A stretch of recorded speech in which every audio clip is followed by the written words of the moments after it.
आइए जानते हैं आज के प्रमुख अंतर्राष्ट्रीय खबरों को। पहले एक नजर हेडलाइंस पर।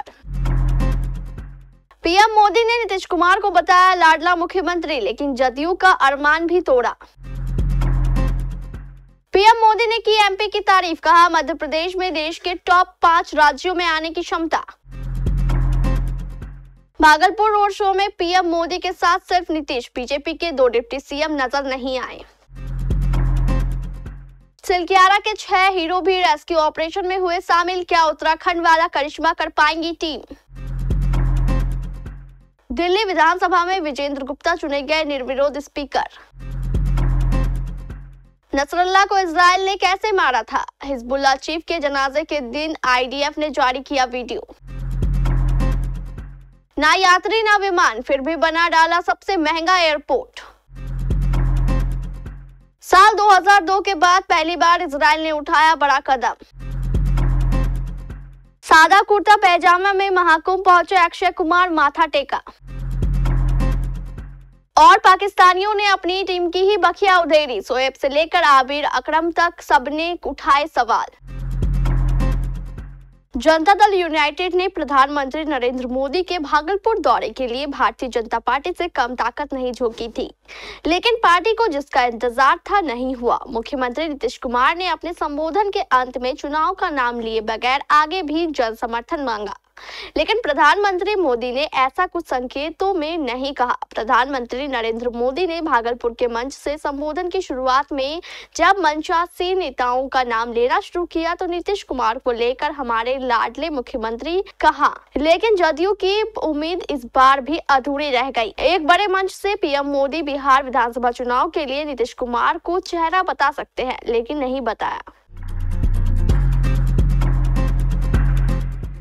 24 फरवरी की तारीख मध्य प्रदेश के इतिहास में दर्ज हो गई। सोमवार का दिन राज्य के लिए बड़ा दिन रहा। एक तरफ राजधानी भोपाल के मानव संग्रहालय में वैश्विक सम्मेलन ग्लोबल इन्वेस्टर्स समिट 2025 की शुरुआत हुई, तो वहीं दूसरी तरफ प्रधानमंत्री नरेंद्र मोदी ने प्रदेश के विकास के लिए 18 नई नीतियां लॉन्च की।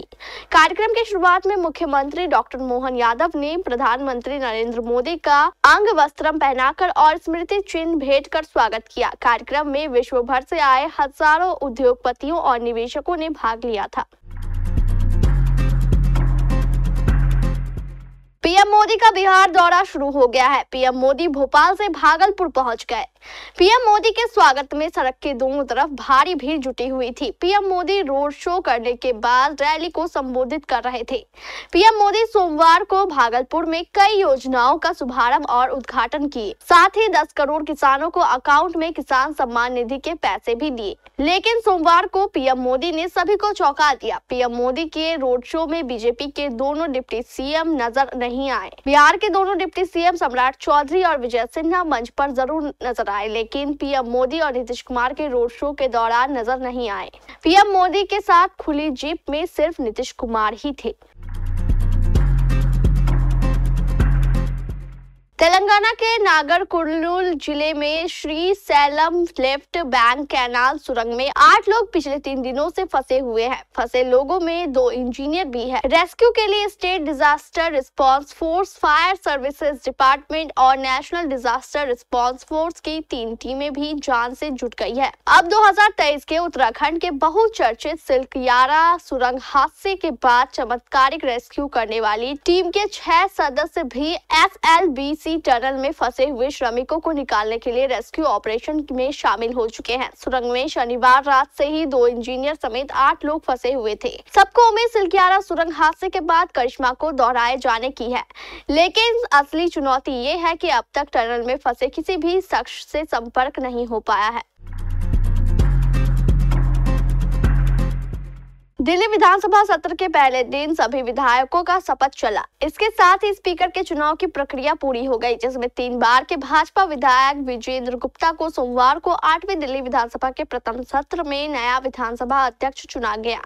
विपक्ष की ओर से किसी भी उम्मीदवार का नामांकन न आने के कारण उनका चुनाव बिना किसी मुकाबले के संपन्न हुआ। भारतीय जनता पार्टी ने रोहिणी सीट से निर्वाचित विधायक के चुनाव के लिए 2 प्रस्ताव पेश किए।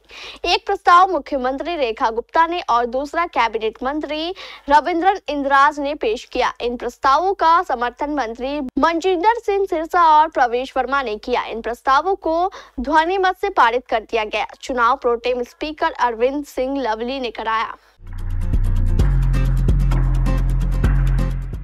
लेबनान के ईरान समर्थित चरमपंथी समूह हिजबुल्लाह ने अपने पूर्व चीफ हसन नसरल्लाह का 5 महीने बाद अंतिम संस्कार कर दिया। रविवार 23 फरवरी को बेरूत में आयोजित नसरल्लाह के जनाजे में काले कपड़े पहनकर हजारों लोग शामिल हुए। नसरल्लाह के साथ उसके उत्तराधिकारी हाशिम सफीउद्दीन का भी अंतिम संस्कार किया गया, जिसे पद संभालने से पहले ही मार दिया गया था।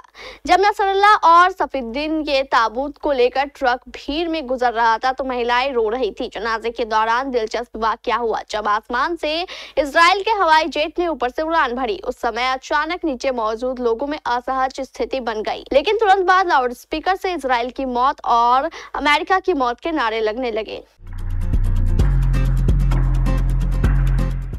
ग्वादर एयरपोर्ट हमें चीन ने तोहफे में दिया है और हमें इसका सम्मान करना चाहिए। ये न केवल बलूचिस्तान बल्कि पूरे पाकिस्तान की अर्थव्यवस्था को फायदा पहुंचाएगा। जनवरी में पाकिस्तान के प्रधानमंत्री शहबाज शरीफ ने बलूचिस्तान के ग्वादर में बने एयरपोर्ट को लेकर बड़ी उम्मीदों के साथ ये बातें कही थी, लेकिन पाकिस्तानी पीएम की इन उम्मीदों पर पानी फिरता नजर आ रहा है। ग्वादर एयरपोर्ट का उद्घाटन तो हो गया, लेकिन वहां ना तो विमान दिख रहे हैं और ना ही कोई यात्री। पाकिस्तान का सबसे नया और महंगा एयरपोर्ट, जिसे चीन ने 24 करोड़ डॉलर में बनाया था, फिलहाल धूल फाक रहा है।